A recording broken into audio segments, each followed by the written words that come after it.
حقیقت یوسف علیہ السلام ان کے بھائیوں میں ایسی بہت سی نشانیاں ہیں جو سوال کرتے ہیں، جو کھوج کرتے ہیں، جو معلوم کرتے ہیں، جو استفسار کرتے ہیں، ان کے لیے بے شمار نشانیاں ہیں۔ آیتوں کے معنی کئی مرتبہ بتایا گیا، آیتوں کے معنی نشانی کے بھی ہیں، آیتوں کے معنی معجزے کے بھی ہیں، آیتوں کے معنی عبرت کے بھی ہیں۔ تو حضرت یوسف علیہ السلام کی اس واقعے میں اور ان کے بھائیوں کے ساتھ جو واقعہ پیش آیا، ایک آیت نہیں ہے، ایک نشانی نہیں ہے، بلکہ کئی نشانیاں ہیں۔ کیا نشانیاں ہیں؟ پورے واقعے میں کئی ایسی عبرت کے بے شمار سامان اس میں اللہ نے پیدا فرما دیا۔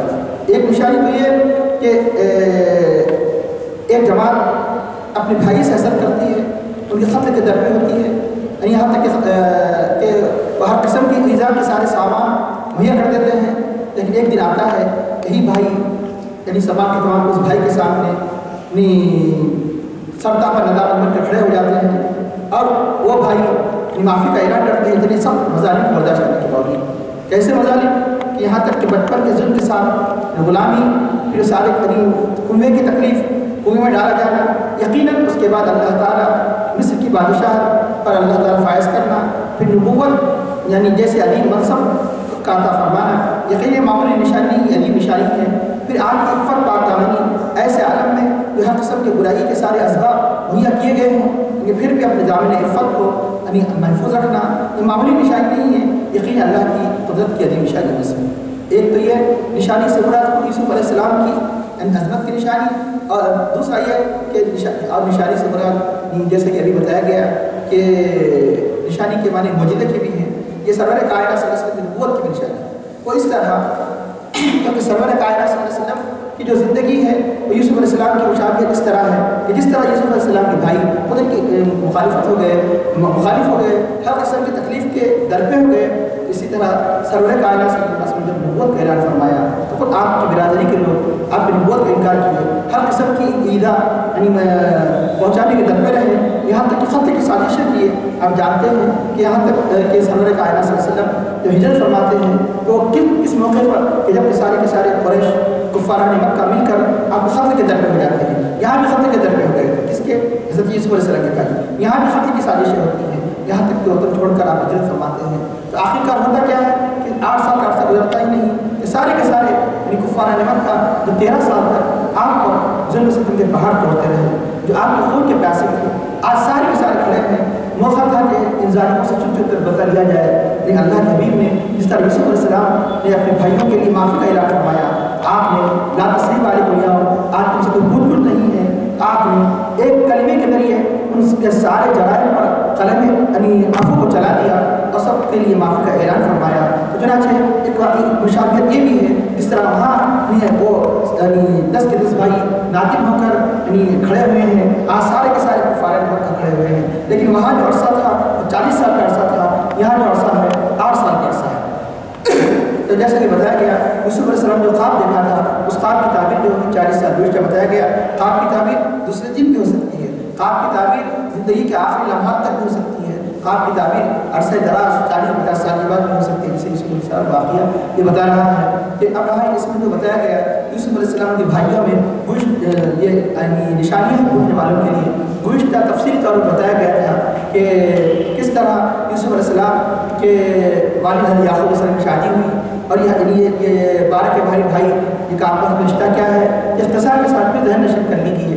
یوسف علیہ السلام کے 12 بھائیوں میں 10 بھائی آپ ہی یعنی حضرت یعقوب علیہ السلام کی اہلیہ لیا جو آپ کی میری یعنی ماموں کی بیٹی تھی ان سے ہوتے ہیں، اور آپ ہی کی ماموں کی بیٹی حضرت راحیل جیسا کہ بتایا گیا اس شریعت میں وقت واحد میں 2 بہنوں سے نکاح کرنا جائز تھا، بعض مفسرین کلام فرماتے ہیں نہیں بلکہ آپ کی ماموں کی جو صاحبزادی لیا ہے ان کے انتقال کے بعد آپ نے ان کی دوسری لڑکی راحیل سے شادی فرمائی۔ وقت واحد میں اگر کیا جائے تو دونوں بہنوں سے نکاح وقت واحد میں جمع کرنا موسیٰ علیہ السلام کی شریعت سے حرام قرار دیا گیا جو اس شریعت میں بھی حرام ہے، اور اس شریعت میں جائز تھا، اس لیے وقت واحد میں نکاح کیا جا سکتا ہے۔ حضرت راحیل کے 2 فرزند جو سب سے چھوٹے تھے 10 بھائیوں کے مقابلے میں، ایک کا نام تھا حضرت سیدنا یوسف علیہ السلام جن کا واقعہ بیان کیا جا رہا ہے اللہ کے نبی ہے، اور دوسرے سب سے چھوٹے 12 بھائیوں سب سے آخری بھائی جن کا نام ہے بنیامین جو حضرت یوسف علیہ السلام کے سگے بھائی ہیں، اور 10 کے 10 اللہ کے بھائی ہیں۔ تو چنانچہ حضرت راحیل کا جو انتقال حضرت بنیامین کے پیدائش کے بعد نفاسی ہی کے زمانے میں انتقال ہو چکا تھا. اب صرف ان کی ایک والدہ تھی کہ جن کا نام علیہ، جو اس وقت خاک کے وقت میں موجود تھی. اور وہ 10 بھائی کے نام بھی تفاصیل سے آئے ہیں. اب ان سارے مقصود یہ کہ واقعہ ہے، اگر نام نہ بھی معلوم ہو پھر بھی چند نام جو عام طور پر تفاصیل میں مختلف مواقع پر آتے ہیں اسے ذہن میں رکھنا چاہیے. ایک جو سب سے بڑے بھائی کا نام تھا یہودا، اور دوسرے بھائی کا نام شمعون، اور ایک بھائی کا نام لاوی، اور ایک بھائی کا نام روبیل. ایک راہیل ہے، راہیل تو یوسف علیہ السلام کے والدہ کا نام یہ ہے روبیل، اور شمعون، لادی، یہودا. یہودا تمام بھائیوں میں سب سے بڑے ہیں. شمعون کا نام کثرت سے عموماً ذکر کیا جاتا ہے، بلکہ ان کی والدہ کا، ان 10 بھائیوں کی والدہ کی کنیت اسی شمعون کے نام سے تھی، جن کو شمعون بھی کہا جاتا ہے. یعنی مطلب ہے کہ لایا کے ساتھ ساتھ شمعون کے نام سے بھی یاد کیا جاتا ہے. تو چنانچہ کیونکہ اس میں جو بتایا گیا کہ یوسف علیہ السلام ان کے بھائی کا جو واقعہ بیان کیا جا رہا ہے 12 بھائی، تو اس کا ارشاد ہوتا ہے کہ انہوں نے سے مراد نہیں، مطلب ہے کہ جو ان کے مخالف تھے وہ کون تھے؟ 10 بھائی. ایک سگے بھائی تھے بنیامین، جو چھوٹے بھائی تھے اس قسم کی سازشوں میں شریک نہیں تھے. تو چنانچہ انہوں نے کہا کہ کیا کہا کہ احب یوسف یوسف اور ان کے بھائی احب الہینا، یہ ہمارے والد کو بہت محبوب ہے.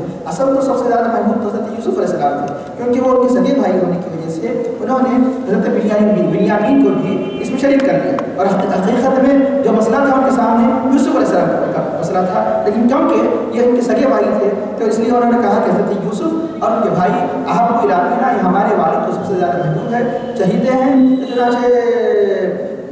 یہ ہمارے والد انتہائی اور ہم ان کا حالانکہ داخل اور جماعت ہے، ہمارے والد کو چاہیے تھا ہم سے محبت کرے، ہم کو سب سے زیادہ چاہے، لیکن معاملہ اٹھا ہے کہ یہ سب سے زیادہ یہ اپنے ان دونوں بچوں کو چاہتے ہیں، تو یقیناً یہ ہمارے والد صحیح غلطی میں ہیں. اس آیت کریمہ میں بہت سی ایسی باتیں ہیں جو غور و فکر کے لائق ہے.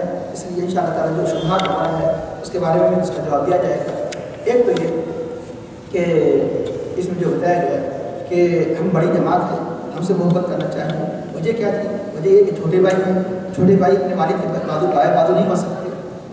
یقیناً ہم ہر حالات میں اپنے والد کا سہارا بنتے ہیں، یعنی ہم مضرتوں کو دفاع کرتے ہیں، امنی منفیتوں کو ہم مہیا کرتے ہیں. تو یقیناً دنیوی اعتبار سے تو چاہیے کہ ہم سے محبت کریں، کیونکہ جو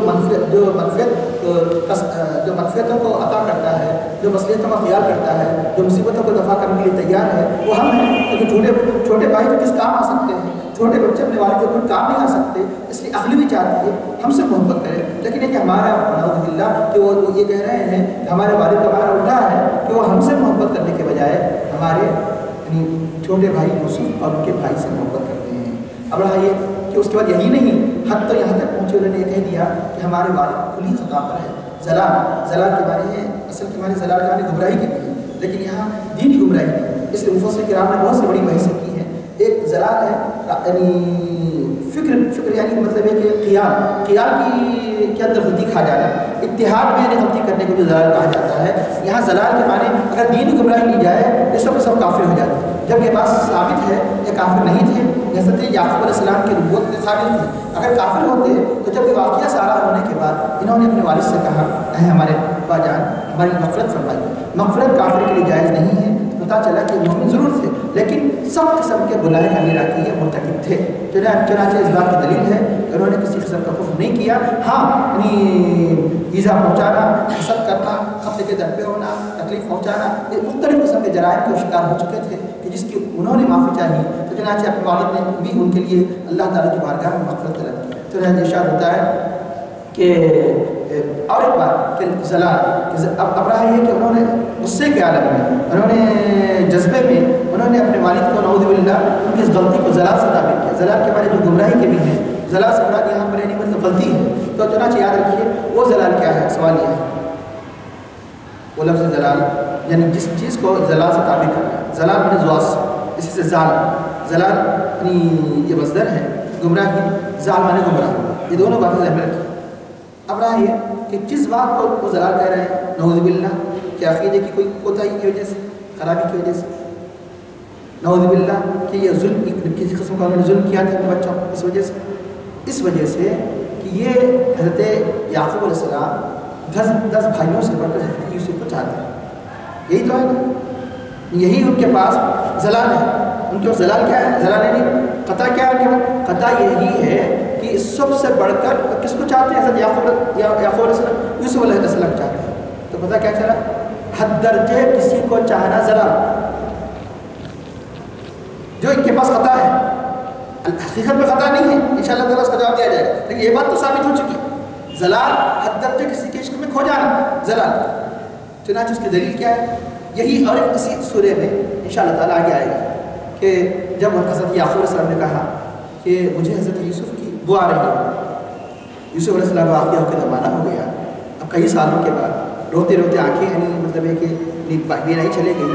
جبکہ یقیناً ظاہری اعتبار سے ان کا یہ کہنا کہ مجھے بو آ رہی ہے یہ یعنی دنوی اعتبار سے ناقابل فہم بات تھی. تو انہوں نے کیا کہا؟ جو تم اپنی وہ پرانی نعوذ باللہ گمراہی میں، گمراہی سے مطلب نعوذ باللہ ہماری نہیں، کوئی محبت و عشق کے جو یوسف کا جو عشق تھا، محبت تھا، اسی میں کھوئے ہوئے ہیں. وہاں بھی رمز زلال کا تو پتہ چلا حد درجے کسی کے اندر، کیونکہ زلال دنوی یہ جو عقیدے کی گمراہی ہوتی ہے وہ بھی انسان اس دلدل میں پھنس جاتا ہے، ناجائز حرام کا دل میں بن جاتا ہے. محبت کی گمراہی کے دل بھی کیا اس کا دل کھو جاتا ہے. زلال کے معنی کھو جانے کے، زلال کے معنی کھو جانے کے، یہ کھونا یعنی یہ عقیدے کے اعتبار سے، یہ کھونا یعنی مطلب آپ کے ذہن کے اعتبار سے، مائنڈ کے اعتبار سے آپ اس میں کھو گئے، گم ہو گئے.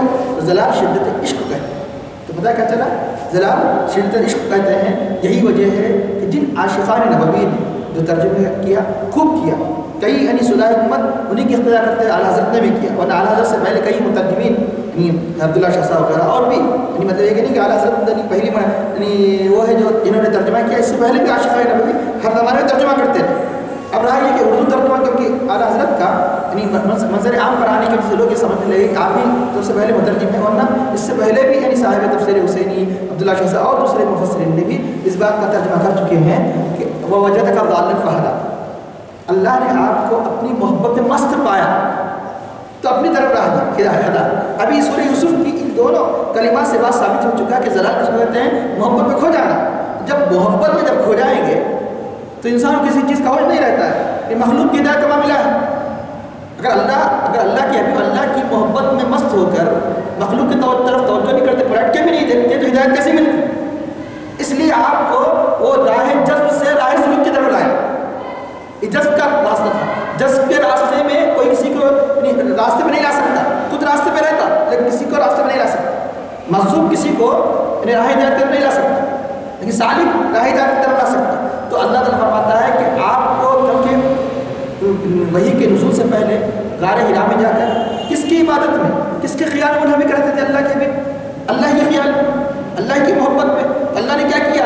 نبوت یعنی وحی نازل فرما کر اپنی طرف ہدایت دی. یعنی مخلوق کی ہدایت کے لیے آپ نے اللہ نے وحی نازل فرمائی، نبوت کا اعلان کرنے کا حکم دیا اور اس بات سے سرفراز ہوا. اس لیے اس کو فاہدہ کہا. اپنی طرف ہدایت دی کا مطلب ہے کہ مخلوق کو دعوت دینی کہ اللہ نے کیفیت کو پیدا فرمایا. یعنی مطلب ہے کہ اب خالق سے مخلوق کی طرف آپ کو بھیجا.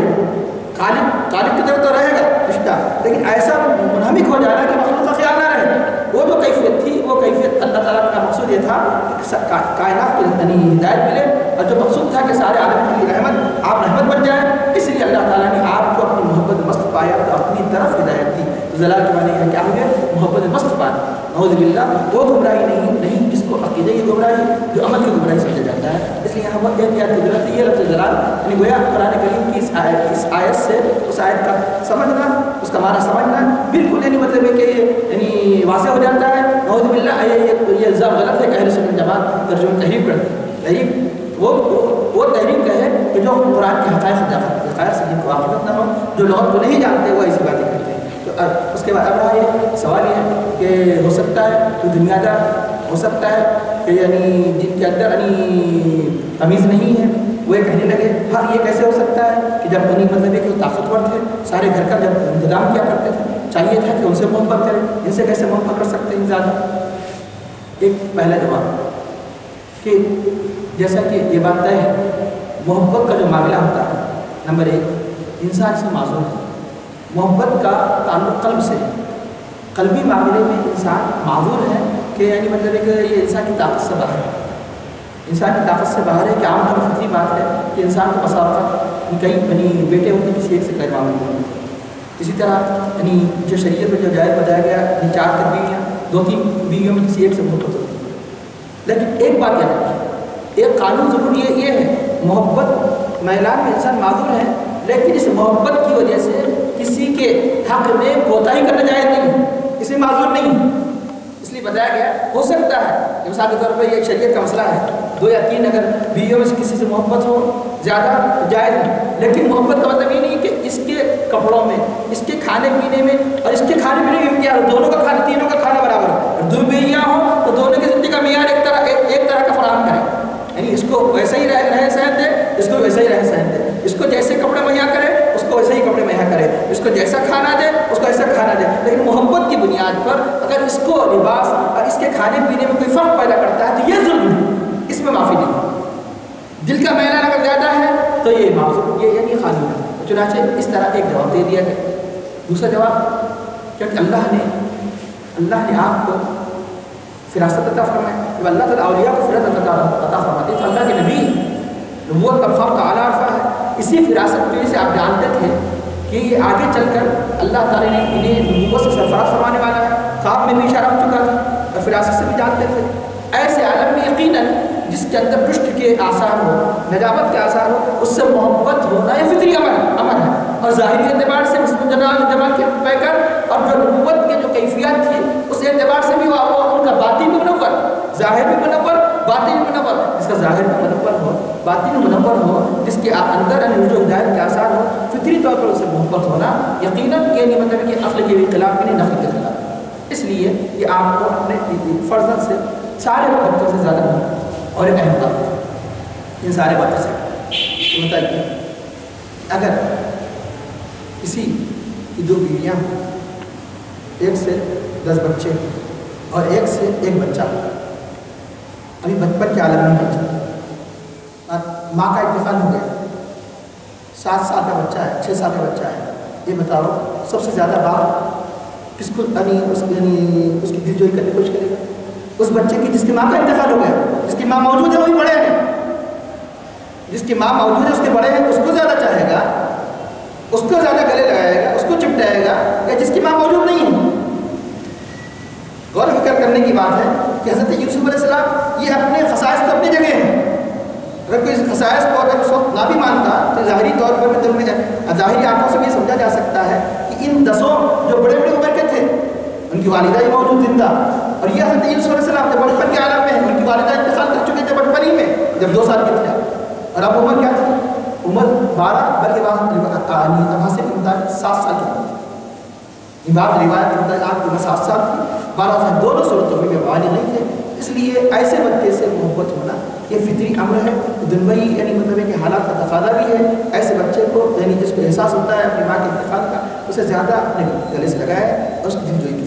یہ سارے وجوہات ہیں جو حضرت یعقوب علیہ السلام یوسف علیہ السلام کو سب سے بڑھ کر چاہتے تھے، لیکن اندازہ لگائیے کہ اس حسد کا عالم ہی ہو گیا، اپنے والد کو انہوں نے خطا کار قرار دیا، تو چنانچہ ارشاد ہوتا ہے کہ اب ان کی حسد کی حد یہاں تک پہنچ چکی تو انہوں نے کہہ دیا اقتل یوسف، اقتل یوسف، یوسف کو قتل کر دو، یا ان کو کسی ایسے زمین پھینک دو، ابھی طرح اردن ایسے علاقے پھینک دو، یعنی مطلب یہ کہ جہاں والد سے دور ہو جائے، جو ہمارا مقصد ہے کہ والد سے دور کرنا ہمارا مقصد حاصل ہو جائے۔ اقتل یوسف ابھی طرح ارضن یقتل لكم وجه ابيكم، کہ تمہارے والد کا چہرہ، لفظ یعنی چہرہ سے مراد چہرہ کیا مراد دیا جاتا ہے کہ ان کی رضامندی، ان کا رخ، کہ تمہارے والد کی رضامندی اور رخ خالص تمہارے لیے ہو جائے، یعنی جو جس کی وجہ سے والد کی توجہ ہماری طرف نہیں ہو رہی، وہ کون؟ یوسف ہے۔ یوسف ہمارے لیے رکاوٹ کا باعث بن رہے ہیں، لیکن یوسف ہمارے رکاوٹ کا باعث بن رہے ہیں، یقین جب یوسف راستے سے ہٹ جائیں گے ان کی محبت خالص اس کے لیے ہو جائے گی، ہمارے لیے ہو جائے گی، تو یہ یقیناً اب اس کا 2 ہی طریقہ ہے، یا تو قتل کر دو یا ایسی دور دراز زمین پھینک دو کہ یوسف آ ہی نہ سکے، تو اس کا کیا ہو جائے گا؟ ہاں یقیناً ان کے پاس قتل کرنا بھی جرم تھا، لیکن نبی کی اولاد کو جانتے ہیں، اس لیے یہ خدشہ، لیکن شیطان نے ان کو یہاں تک اس جرم کو حاصل کر کے بتایا، یہاں تک بتایا ٹھیک ہے تم بڑے مجرم ہو جاؤ گے، تم بڑے خطا کار ہو جاؤ گے، اس کے بعد اس واقعے کے اندر کیا ہونا؟ سارے ہو جانا، سارے کیا ہو جانا؟ توبہ کر لینا، عذر کر لینا، نیک بن جانا۔ تو شیطان ایسے ہی چکر دیتا ہے، شیطان جو گناہوں پر آمد ایسے ہی کرتا ہے، گناہ کر لینا، ارے گناہ ہی ہو جائے گا نا، کافی تو نہیں ہو رہے، گناہ ہو جائے گا، توبہ کر لینا، عذر پیش کر لینا، نیک بن جانا۔ اندازہ لگائی کیسے کیسے شیطان چکر دیتا ہے. تو اسے کہا کہ باقی اگر تم جرم سمجھتے ہو اس جرم کے بعد تم کیا کرنا مطلب میں بات یہ خمس آئی ایک بات. دوسری تفسیر کہا گیا سالے کے معنی ایک تو سالے دین ایک سالے کا تعلق دل سے ہے, سالے کا تعلق دنیا سے. سالے کا مطلب مناسب حالات ہو جاتے ہیں. جب یہ راستے سے ہٹ جائیں گے تو تم اس کے بعد تم ایسی خواب ہو جائے گی جس کے حالات مناسب ہو جائیں گے. مناسب کا مطلب یہ ہے کہ تمہارے والد کی توجہ تمہاری طرف ہوگی اور جو تم چاہ رہے ہیں وہاں سے ہو جائے. دنیا کی جو دنیا میں ہر بیٹا چاہتا ہے کہ باپ توجہ میری ہو وہ حاصل ہو جائے. یا سالے سے مراد ایک سالے دین کی صلاحیت ہے, ایک سالے سے مراد دنیا کی صلاحیت ہے, دنیا اچھی ہو جائے گی. اب یہ جو مشورہ کس نے دیا ان بھائیوں سے ایک نے دیا, لیکن یعنی کہ جو سیکھا کیا رہا ہے جماعت ان سب نے کہا. مشورہ تو سب نے نہیں دیا ہے, مشورہ تو صرف ایک بھائی نے دیا. اب اختلاف آیا ہے تفاسیر میں کہ کس نے کہا. بعد نے کہا ہے کہنے والا روبیل ہے, کہنے والا شمعون ہے, واللہ اعلم. بہرحال مقصود یہ ہے کہ کسی بھائی نے کہا یہ سب کی طرف نسبت کیوں کی گئی. کہا تو ایک نے لیکن راضی سب تھے اس لیے سب کی طرف نسبت. کہنے والا تو ایک ہوگا نا لیکن راضی کیا تھے سب تھے. سب چاہ رہے تھے کہ یہ والد سے دور ہو جائے, یہ راستے سے ہٹ جائے, اس لیے اس جرم کے سارے مرتکب ہو گئے. اس لیے اس کی نسبت یعنی اس کہنے کی نسبت سب کی طرف ہو گئی.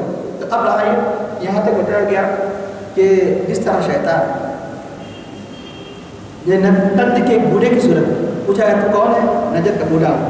نجد کے بوڑھے کی صورت میں اس کمیٹی میں شریک ہوا تھا جو کمیٹی سرور کائنات صلی اللہ علیہ وسلم کے خلاف منعقد کی گئی تھی دارالندوا میں.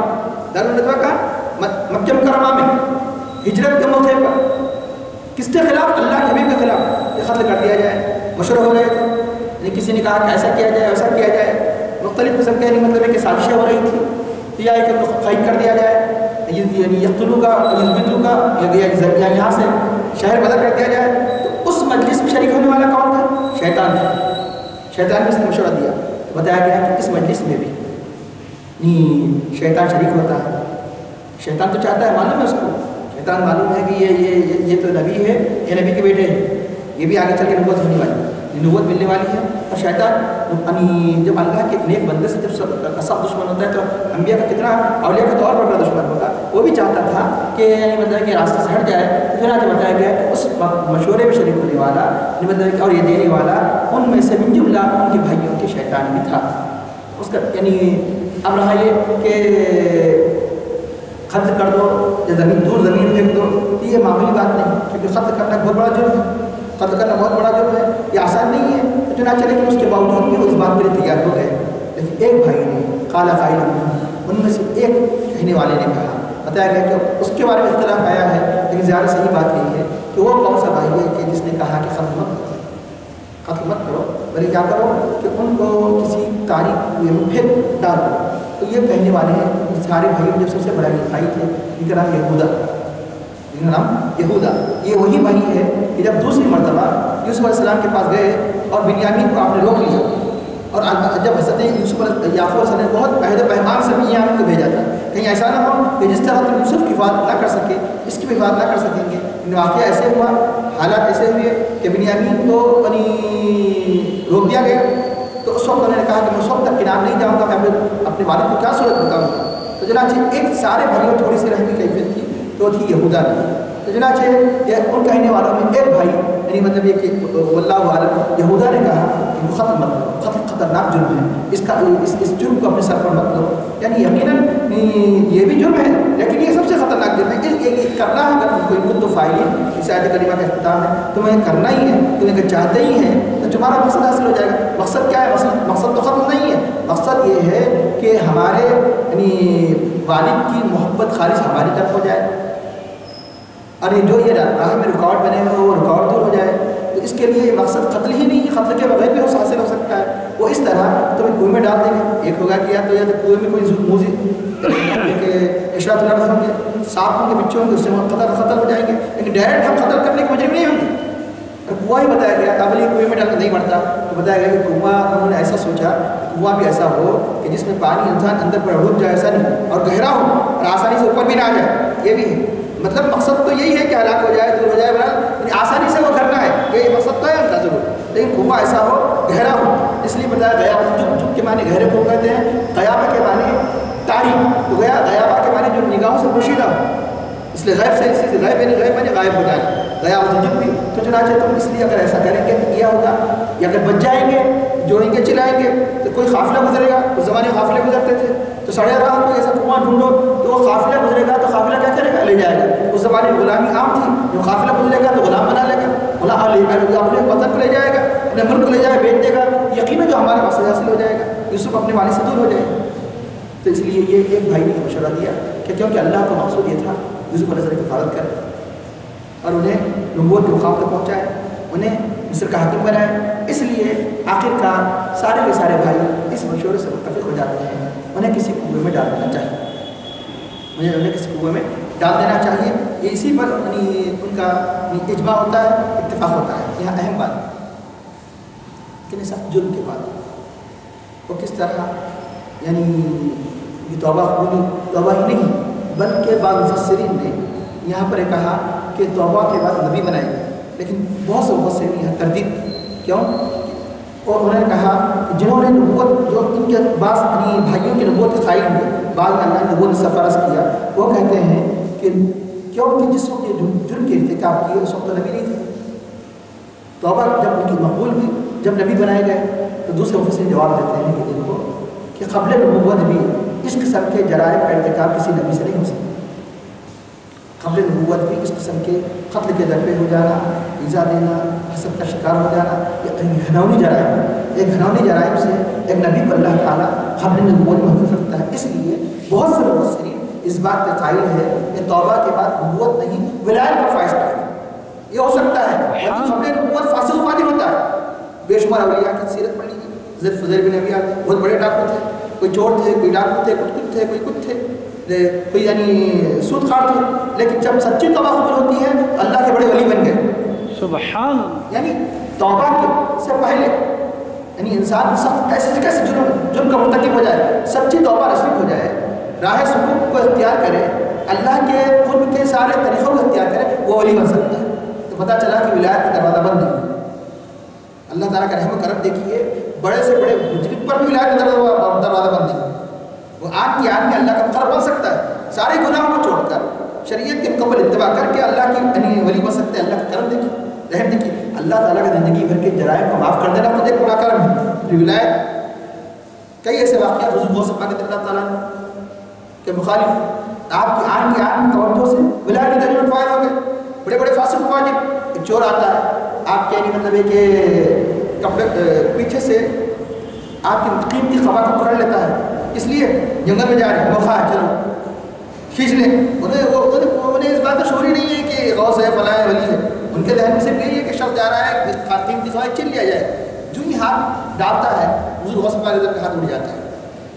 آپ فرماتے ہیں اے اللہ اس نے عبد القادر کا دامن پکڑا ہے قیامت تک چھوٹنے نہ پائے. جو یہ ہاتھ میں دامن آ گیا، اس نے عبد القادر کا دامن پکڑا ہے قیامت تک چھوٹنے نہ پائے. کہ ہوتا کیا ہے، آن کی آن میں فسق و فجور کے آثار دل سے ختم ہو جاتے ہیں، ولایت کے درجے میں فائز ہو جاتے ہیں. یہ ہے یعنی تو پتہ چلا کہ ولایت توبہ سے ولی ہو سکتا ہے، لیکن نبوت یعنی سرفراز کیے جانے سے پہلے کوئی اس قسم کے یعنی گھناؤنی قسم کے جرائم کا شکار نہیں ہو سکتا. یہ اکثر علماء اس بات میں متفق ہے. اس لیے یعنی یہ ولایت کے درجے پر ضرور فائز کیے گئے لیکن نبی نہیں ہوئے. اور اہم بات عام طور پر ہوتا ہے کہ انسان جب سخت قسم کے گھناؤنی قسم کے جرائم کرتا ہے تو عموماً ایسا بھی ہوتا ہے توبہ کی توفیق چھین لی جاتی ہے. ایک آدھ گناہ ہے تو جل جاتا ہے. کیسے کیسے جو گناہ مرتکب کیے، ایک نبی کو تکلیف پہنچانا، اپنے والد کو، اور ایک اللہ کے جو نبوت سے سرفراز کیے جانا، ایک بھائی پر ظلم وغیرہ کرنا، فلاں تو سب تو سوچ رہے ہوں گے ان کی توبہ قبول ہو جانا بڑی بات ہے، ولی کیسے ہو گئے. تو یہ ایک اہم نقطہ. انہوں نے ساری باتیں کیوں کی؟ سوال یوسف علیہ السلام کے راستے سے ہٹانے کیوں چاہ رہے تھے؟ دولت کے لیے نہیں، شہرت کے لیے نہیں، صرف اپنی والد کی رضامندی کے لیے.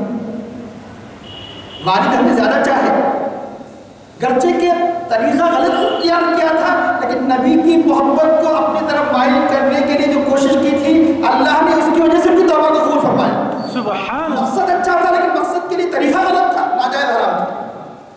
مقصد کیا تھا؟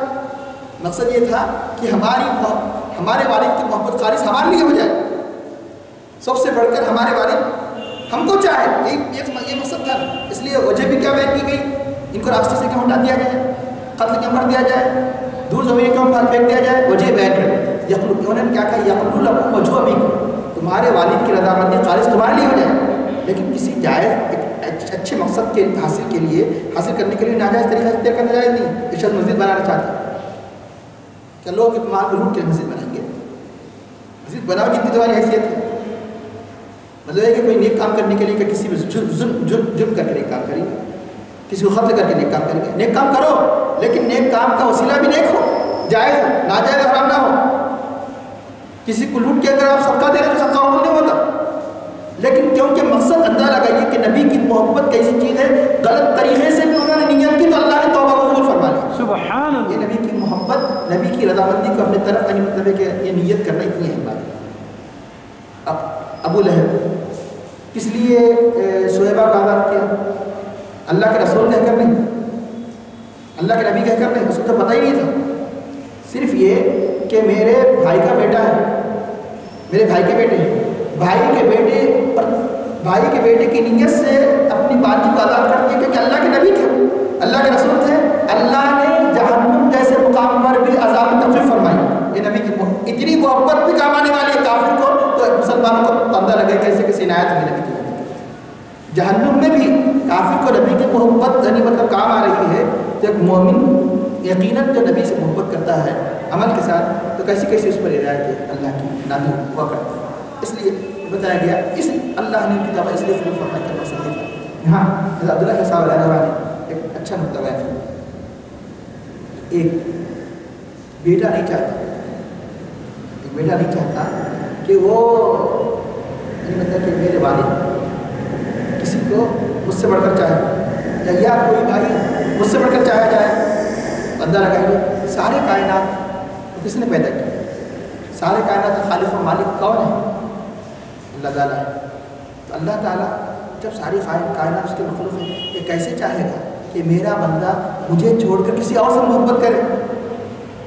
جس طرح ایک بیٹے کے اندر یعنی مطلب یہ خواہش ہوتی ہے کہ میرا باپ سب سے بڑھ کر مجھے چاہے، ایک بندے کے اندر بلا تشبیہ یہ خواہش ہو کہ رب مجھے چاہے سب سے بڑھ کر، میں رب کو چاہوں، تو رب بھی یہ پسند نہیں فرماتا کہ یعنی میری مخلوق کسی اور کو چاہے، میری مخلوق کسی اور کو چاہے، جب وہ میری مخلوق ہے، میرے بندے ہیں، سب سے بڑھ کر کس کو چاہے؟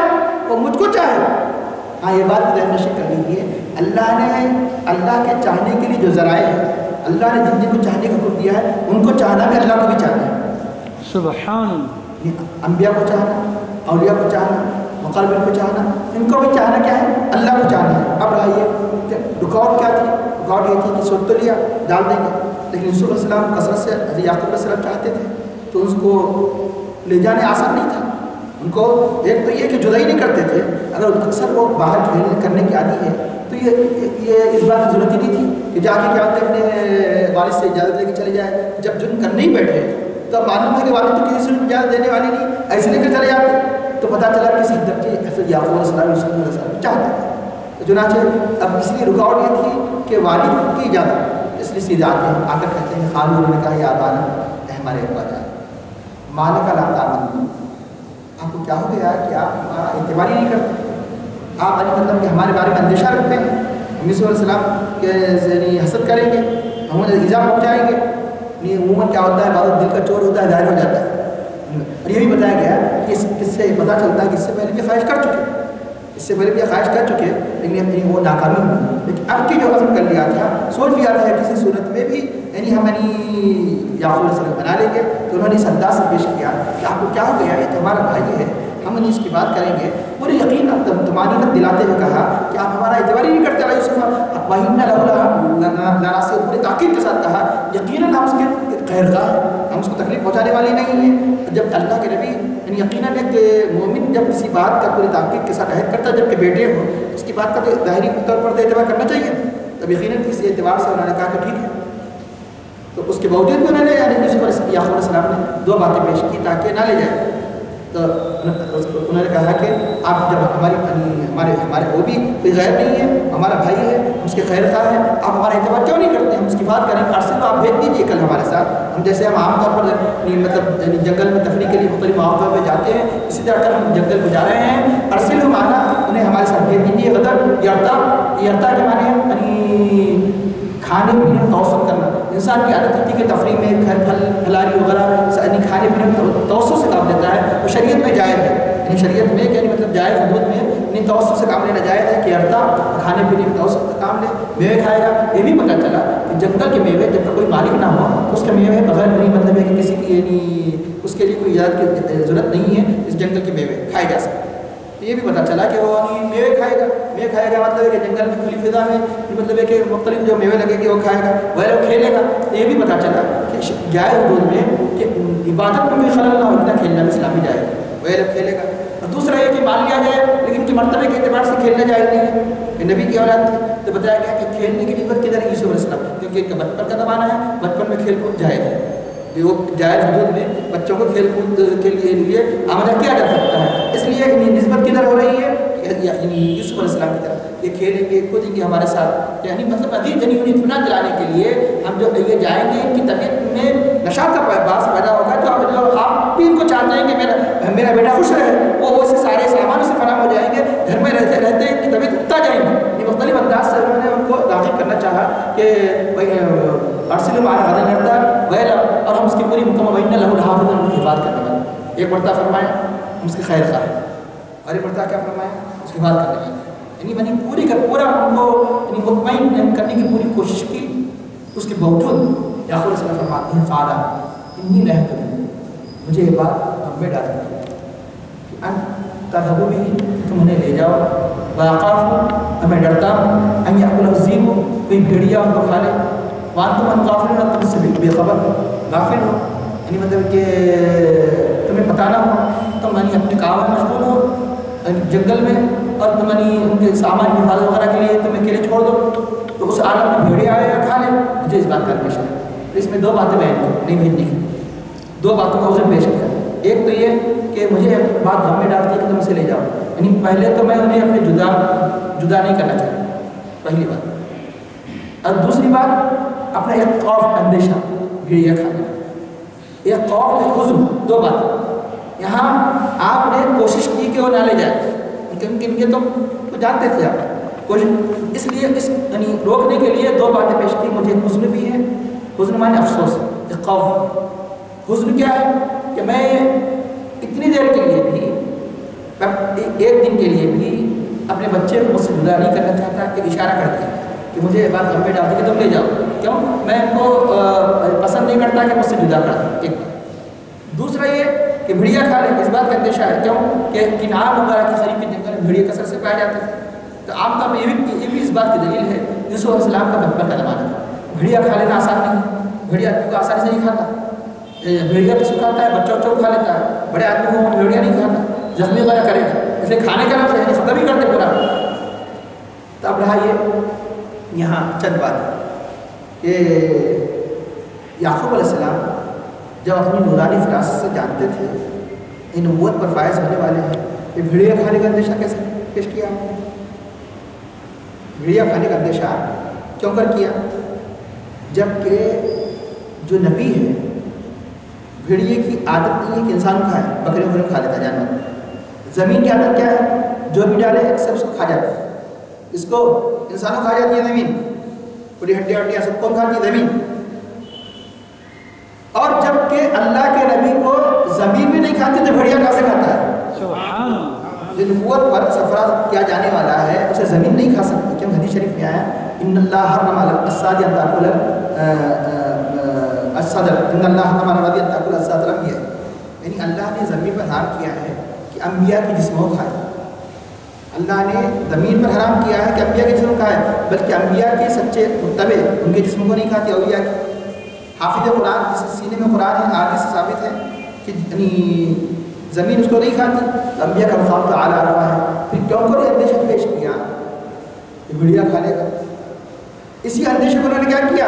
اپنے جرم کا بہانہ بنا لیا اور آخر میں کیا عذر پیش کیا؟ بھیڑیا کھا لیا. اب نبی کی بات ہے بھیڑیا کھا لیں تو آئیے بعض مفسرین نے یہاں ایک پیاری بات کی. انہوں نے کہا حضرت یعقوب علیہ السلام خواب دیکھ چکے تھے. وہ خواب کی بنیاد پر آپ نے یہ جو کہا حقیقت کہیں یہ اندیشہ نہیں ہے صرف مجھے خوف ہے کہ یعنی خوف سے بڑا واقعی ہونے والا ہے. تو وہ یہ کیا خواب دیکھا تھا؟ آپ نے دیکھا کہ آپ ایک پہاڑی پر کھڑے ہیں, پہاڑی کے دامن میں حضرت یوسف علیہ السلام ہیں اور 10 بھیڑیے ہر طرف سے ان پر الغار کر رہے ہیں, حملے کر رہے ہیں, ہر طرف سے انہیں ختم کر دے. ایسے میں ان کی بچاؤ ان کی حفاظت کیسے ہوتی ہے اور کوئی حفاظت نہیں کرتا, زمین نے ان کو اپنے اندر محفوظ کر لیا, بچا لیا. تو آپ سمجھ گئے کہ یہ 10 بھیڑیے کون ہیں؟ میرے بیٹے ہی قتل کے در پہ ہو جائیں گے لیکن قتل نہیں کر سکیں گے. میرے بیٹے ہی قتل کے در پہ ہو جائیں گے, قتل نہیں کر سکیں گے. کسی کنویں وغیرہ میں ڈالے جانے اشارہ ہے کہ زمین حفاظت کر لیں گے. کہ کنویں کی تعریف ہم چلے گئے نا, زمین حفاظت کر لی. لیکن خواب کیوں نہیں کہا؟ اس لیے نہیں کہا ایک ہی خواب ان کے لیے وہ بولتے ہیں جلدی پہ وہ ڈالنا تیل اور بدی دینی, مطلب ہے کہ ان کی جذبے اتفاق کو, جذبے عداوت کو بڑھانا ہے. یہی کیا کم تھا کہ حضرت یوسف علیہ السلام کو زیادہ چاہنا, یہ خود ایک دشمنی کا باعث بن گیا ان کے لیے. یوسف علیہ السلام کو زیادہ چاہنا, اس کے اوپر سونے پہ سہاگا, یہ خواب کا دیکھنا, کون سا خواب کا دیکھنا کہ 11 ستارے سجدہ کر رہے ہیں اور شمس و قمر. بچپن ہی سے یہ بات پسند نہیں تھی کہ یعقوب علیہ السلام چاہے. دوسرے کے خواب اشارہ کر رہا تھا کہ آگے چل کر یہ بڑے مقام پر ہو جائیں گے, ہم سب سامنے سرنڈر ہو جائیں گے, ہم سامنے جھک جائیں گے. یہ خواب اپنی والدہ کے ذریعے جو ان میں شموت تھی وہ سن چکے تھے. انہوں نے دیوار کے آڑ میں خواب سن لیا. بہت جی حضرت یعقوب علیہ السلام نے تاکید فرمائی یوسف علیہ السلام کو کہ تم نہ کہنا, نہیں اللہ کو منظور تھا کہ خواب کا پتہ چل جائے. تو اب اس کے بعد اگر یہ کہہ دیا جاتا کہ میں نے یہ خواب دیکھا ہے تم ایسا کرو گے تو کیا ہوتا کہ تکلیف تو کیسے ہی پہنچانے کی طرف پہ ہے اور مزید تکلیف پہنچاتی جو یعقوب علیہ السلام پسند نہیں تھی. اس لیے مصلحتاً آپ نے خواب بیٹھ کے اشارہ کر دیا بھیڑیے کھائیں گے. کون سے بھیڑیے؟ یہ جنگل کے بھیڑیا نہیں تھے, یہ بھیڑیے کھائیں گے, یہ بھیڑیے کھانے کی کوشش کریں گے, یہ اشارہ تھا.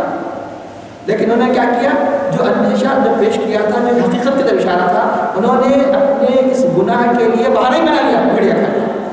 کیونکہ جو جس بات کا امکان تھا نا, جو امکان تھا تو جو چیز ممکن ہے وہ ہو سکتی ہے. یہی بات ہوئی کہ تم کو بھی اندیشہ تھا, ہوگا یہ سب. تو لیکن حقیقت میں وہ بھیڑیا نہیں تھا. لیکن اس سے پہلے بتایا گیا خواب میں یعنی جو عموماً دیکھتا ہے انسان کو اس کے ظاہر پر عموماً محمول نہیں کیا جاتا, ہر ایک چیز کی حقیقت ہوتی ہے. جیسے مثال کے طور پر گزشتہ مثالیں دی گئی کہ انسان ہے, موت ہے, موت کی بھی حقیقت ہے.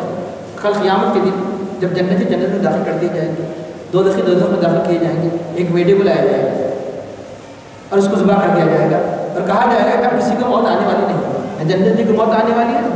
وہ میڈا کیا تھا؟ وہ میڈا بتایا کہ یہ موت ہے, موت کی بھی موت ہو گئی, ہر ایک کو مرنا ہے, موت کو بھی ذبح کر دیا گیا, موت کی موت آنے والی نہیں. تو موت کو ایک کس کے شکل میں پیش کیا گیا؟ میڈے کی شکل میں پیش کیا گیا. تو ہر عالم مثال میں ہر چیز کی ایک حقیقت ہے جو یہاں پر دیکھی نہیں جاتی, جو یہاں تولی نہیں جاتی, وہاں دیکھی جاتی, تولی جاتی. عمل ہے, عمل دکھائی گئے تھے اور صورت ہے. اب آپ نیک عمل کریں, آپ جتنے عمل کریں آپ بتا سکتے وزن ہے اس کا. بد عمل کریں کوئی تول نہیں سکتے. لیکن قیامت کے دن آپ کے نیک اعمال کو ترازو میں رکھا جائے گا. ایک صورت ہے بد عمل ہے, بد عمل سارے کے سارے بھیانک صورت میں پیش ہوئے. کس میں آئے گا؟ جہنم میں آئے گا, خبر میں آئے گا. وہ کہے گا کہ میری خبر کی وحشت ہی کا ہے, تو کون ہے جو مجھے ستانے کے لیے میری خبر کی وحشت میں تاریکی میں آئے ہیں؟ بلکہ میں جدا نہیں ہوں, تیرا بد عمل جو ایک یعنی بھیانک صورت میں آئے گا. اور ایک شخص جو خبر میں رکھا جائے گا ایسے عالم میں ایک انتہائی حسین جمیل لباس میں صورت میں ایک شخص آئے گا. وہ کہے گا کہ کیا ہی اچھا ہے تو جو وحشت کے عالم میں تو میرے لیے میرا انیس بن کر آیا ہے, میرے دل کی تسلی بن کر آیا ہے. اس نے کہا کہ میں تجھ سے جدا نہیں ہوں گا, کہ میں تیرا نیک عمل ہوں. نیک عمل کو ایک اچھی انسان کی صورت میں پیش کیا گیا ہے, بد عمل کو خطرناک آدمی کی صورت میں پیش کیا گیا ہے. اعمال کی صورتیں ہوتے ہیں, اس لیے خواب کی تعبیر بتایا گیا ہے. اس لیے خواب کی تعبیر کے لیے بھی یعنی ایک ملکہ چاہیے, ایک ہنر ہے جو اللہ تعالیٰ جس کو چاہے عطا فرماتا ہے. چنانچہ یہاں پر بھیڑیے یعنی مراد یہ ہے کہ ظالم انسان سے اس کی تعبیر تھی, ظالم انسان سے اس کی تعبیر تھی. یہ جو آپ نے اشارہ فرمایا. اور دوسرا یہ شرعی تقاضا نہیں ہے, کسی انسان کو جرم کا مرتکب نہ ہو سے اس کو متهم نہ کیا جائے. یہ تو آگے چل کے ہوگا. جو آپ اپنی فراست سے دیکھ لیے، لیکن اب تو انہوں نے جرم نہیں کیا تھا، نہیں اب تو یہ جرم نہیں کیا تھا، جرم تو آگے ہوگا۔ وہ ایسے ہی ہے کہ حضرت قادیانی علیہ السلام کے پاس جب آپ دلی تشریف فرما ہوتے ہیں اجمیر آنے کے لیے، راستے میں ایک دشمن ایک چھری کو اپنے بغل میں رکھ کر آ گیا، کیوں؟ موقع ملے تو ختم کر دو، لیکن موقع نہیں مل سکا، آپ اخلاق سے متاثر ہو گیا تو آ کر میٹھی میٹھی باتیں کرنے لگا، کیوں؟ تاکہ موقع مل جائے تو اپنے طرف مائل کر کے قتل کر دو۔ آپ اپنے نور الہی سے دیکھ لیے مجھے قتل کرنے کے لیے چھری چھپا کے لایا ہے، تو آپ نے فرمایا پہلے تو جس کام کے لیے پورا کام کرنے میں باتیں کرتے بیٹھتے کہ کس کام کے لیے آیا ہے کہ مجھے چھرا کو رکھو دے پہلے، تو وہ شرمندگی سے پانی پانی ہو جاتا ہے اور چھری رکھ کر کہتا ہے آپ جو چاہے میرے ہم فیصلہ کریں، کیونکہ میں مجرم ہوں اور انہوں نے نور الہی سے جان لیا چھری چھپی۔ آپ نے فرمایا ہم درویش اگر کوئی ہمارے ساتھ برائی کرتا ہے تو ہم برائی کرنے والے کا بدلہ برائی سے نہیں دیتے، جبکہ تو نے کوئی برائی ہی نہیں کی تو بدلہ کیوں لیا جائے؟ سبحان، یہ اخلاق کا معیار ہے، یہاں تک کہ وہ مطلب ہے کہ اسلامی دور سے مالا مال ہو جاتا ہے۔ یہ اسی سنت پر عمل ہے۔ حضرت علی رضی اللہ عنہ نے فرمایا کیا ایک مرتبہ ابن ملجم جو آپ کا قاتل ہے، اس نے کہا اپنے اصحاب سے دیکھو یہی شخص ہے کہ جس کی تلوار سے میری داڑھی خون سے رنگین ہو جائے۔ تو حضرت علی رضی اللہ عنہ کے اصحاب جب ساتھیوں نے کہا پھر قصاص کیوں نہیں لیتے، اسے کیوں نہیں پکڑتے، اسے گرفتار کیوں نہیں کرتے، آپ کا قاتل ہے اور میں اس نے جرم ہی نہیں کیا، قصاص کس بات کا لیا جائے کہ جب وہ جرم کرے گا تو قصاص کے لائق ہوگا، جرم ہی نہیں کیا۔ یہ اللہ والا کا بیان۔ اب یقیناً یہ تو آگے چل کے کرنے والے ہیں، اس لیے اب یہ کرنا کہ تم ایسا یہ تم مجرم ہے یہ مناسب نہیں، اس لیے مصلحت کا تقاضا تھا نہ کہا جائے، اس لیے آپ اس کو تعبیری انداز میں کہہ دیا کہ ایک بھیڑیا کھا لے گا۔ تو نبی کی بات یوں نہیں ہوتی، اب کہیں گے دیکھو نعوذ باللہ ہو سکتا ہے کہ جن کے دلوں میں ہمیشہ عادت ہوتی ہے کہ نبی کے خلاف ان کی شان کے خلاف زبان کھولنا، نبی کو سب معلوم ہے فلاں فلاں نبی کا نہیں اللہ تعالیٰ نے نبوت عطا فرماتا دیکھتے ہیں یہ کیسی بات کہہ رہے ہیں کہ بھیڑیا نہیں کھایا بھیڑیا کھا لیا کہہ رہے ہیں۔ ارے یہ تعبیر تھی کہ یہ دنیا کے بھیڑیے تم کا نہیں اس میں گر جائیں گے، کھانے کے در پہ ہو جائیں گے۔ اس کا دشمن انہوں نے کہا کہ یہاں یعقوب علیہ السلام نے دو باتیں پیش کی، ایک حزن اور ایک خوف۔ حزن کس بات کا کہ تم جدا کر دو، خوف کس بات کا بھیڑیے کھانے، لیکن جواب کیا دیا؟ ایک ہی دیا انہوں نے جواب، اطمینان کس بات کا دیا؟ بھیڑیے نہیں کچھ نہیں کر سکتے، لیکن جو دوسری بات تھی ان کے بس میں نہیں تھی، کیا کہ ان کا جدا ہو جائے جو تکلیف ہے اس تکلیف کو کہاں سے دور کر سکتے ہیں، اور اب جھگڑا تو اسی بات میں تھا، وہ کیسے کہیں گے، اس لیے اس کے بارے میں کوئی جواب نہیں دے سکتے۔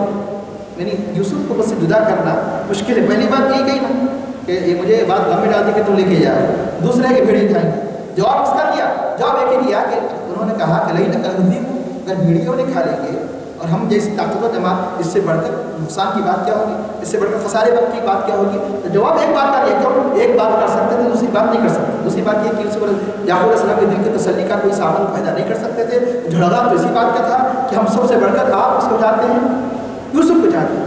چنانچہ ہوا یہ کہ انہوں نے صاف کہہ دیا، خود اپنے جرم سے پہلے ہی اپنے یعنی مجرم ہونے کا ہم نے اعتراف کر دیا کہ ہم یہ کام کریں گے تو مجرم ہیں، ہم یہ کام کریں گے، اور وہ جو بھی بہانہ کیا، بہانہ اسی بات کا کیا جو آگے انشاء اللہ تعالیٰ آنے والا ہے۔ انہوں نے کہا کہ ہم ایک بڑی طاقتور جماعت ہوتے ہوئے بھی اور اگر ہمارے بھائی کو ہمارے آنکھوں کے سامنے بھیڑیا کھا لیتا ہے، اس سے بڑھ کر خسارہ کیا ہے، اس سے بڑھ کر کمزوری کیا ہے، اس سے بڑھ کر نہیں ہمارا نقصان کیا ہے، یہ نہیں ہو سکتا۔ آخر میں وہ بالکل طے کر لیے اور جب لے کر گئے انشاء اللہ تعالیٰ اس کی تفصیل آئے گی، تو راستے میں جو تکالیف انہوں نے پہنچائی حضرت یوسف علیہ السلام کو آخر میں خط لے کے در پہ ہوئے، انشاءاللہ اس کا بیان آگے آئے گا۔ غرض کے اس قصے میں بے شمار قسم کی عبرتیں نصیحتیں ہیں، یہ بھی پتہ چلا کہ حسد کا انجام کیسے ہوتا ہے، انسان جب کسی سے حسد کرتا ہے تو کس حد تک درجے چلا جاتا ہے، یہاں تک کہ اس کے قتل کے درپے ہو جاتے ہیں۔ آج کی ساری لڑائیاں جو معاشرے میں ہو رہی ہیں اسی حسد کا نتیجہ ہے، کوئی یعنی کسی کے قتل کے درپے ہے، کوئی کسی کے مطلب ہے کہ یہ چاہتا ہے کہ اس کی ترقی میں رکاوٹیں پیدا کرنے کے لیے مختلف قسم کے حربے اختیار کرتا ہے حسد۔ آج نہ صرف ایک یعنی دوست حسد کرتا ہے، اور دنیا میں دیکھا جاتا ہے جس طرح عیسیٰ مسلم بھائیوں نے اپنے بھائی سے حسد کیا، آج بھی بھائی بہن سے آپس میں ایک دوسرے سے حسد کیا جاتا ہے۔ قرآن کریم کا یہ واقعہ پڑھنا چاہیے کہ دیکھو حاصل کو کچھ نہیں ملتا، ندامت کے علاوہ کچھ حاصل نہیں ہوتا، آخرت کی بھی تباہی ہے، دنیا کی بھی ہلاکت ہے۔ اس لیے اس واقعے میں اللہ تعالیٰ نے فرمایا کہ اس واقعے میں پوجنے والوں کے لیے بے شمار عبرتیں ہیں۔ اسی انہیں عبرتوں میں سے، انہیں نشانیوں میں سے ایک تو ایک حسد کی برائی، اور دوسرا صبر کا پھل کتنا میٹھا ہوتا ہے۔ اس سے پتہ چلتا ہے آخر کا پتہ اللہ ہمیں یوسف علیہ السلام کے خلاف حسد کرتے ہیں اور حسد جیسی اور خطرناک جرائم اور سے ہماری حفاظت فرما، اور ہمیں اسلامی اخلاق سے ہمارے اپنے آپ کو منور کرنے کی توفیق فرما، اور ہمیں اپنے عوامی کا پابند نماز کرنے کی توفیق فرما، ہماری بات کو خصوصی اخلاص عطا فرما، حضور نبی کریم صلی اللہ علیہ وسلم سے محبت ہمارے قلب پیدا فرما، صحابہ کرام صلی اللہ علیہ وسلم جیسا جذبہ اور سارے استقلال ہمارے دل پیدا فرما، اور ہمیں اخلاص سے توفیق عطا فرما، اور ہمارا خاتم خیر فرما صلی اللہ تعالیٰ علی خیر فقی سیدنا مولانا محمد وعلی آلہ وصحبہ اجمعین۔